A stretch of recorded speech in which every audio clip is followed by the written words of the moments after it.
მამაკაცმა რას უნდა მიაქციოს ყურადღება? ანუ პირველი ნიშნები, ანუ ზარი როდის უნდა შემოუკრათ, რომ პროსტატაში რაღაცა ხდება? აი სიმპტომები. ხო, აი როდის უნდა მოვიდე შენთან მაგალითად მე, აი რას მივაქციო ყურადღება?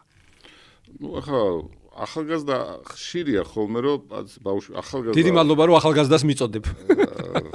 არ მიგულისხმევ თქვენ. ახალგაზრდაში მიგულისხმევ 20-25 წლის ბიჭები რომ მოდიან და უკვე PSA აქვს გაკეთებული. ეს არის, რა ვიცი, რა დავარქვა ამას.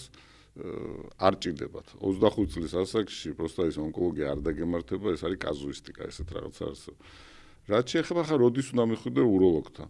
პირველი თუ არაფერი არ გაწუხებს, გეგმიურად რო გახდები 50 წლის, უნდა დაიწყოს უროლოგიური კვლევები, რო გადააბიჯებ და თუ მემკვიდრეობით გაქვს ეს მიდრეკილება მამას, ბიძას, ძმას აქვს, ქონდა პროსტატის ონკოლოგია, მაშინ უფრო ახალგაზრდა ასაკიდან 55 წლიდან გაწუხებს თუ არ გაწუხებს, უნდა მიხვიდე უროლოგთან.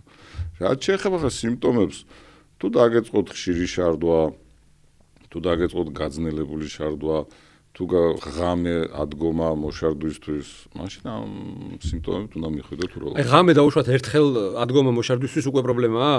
არა, გააჩნია სითხის მიღების რეჟიმსაც.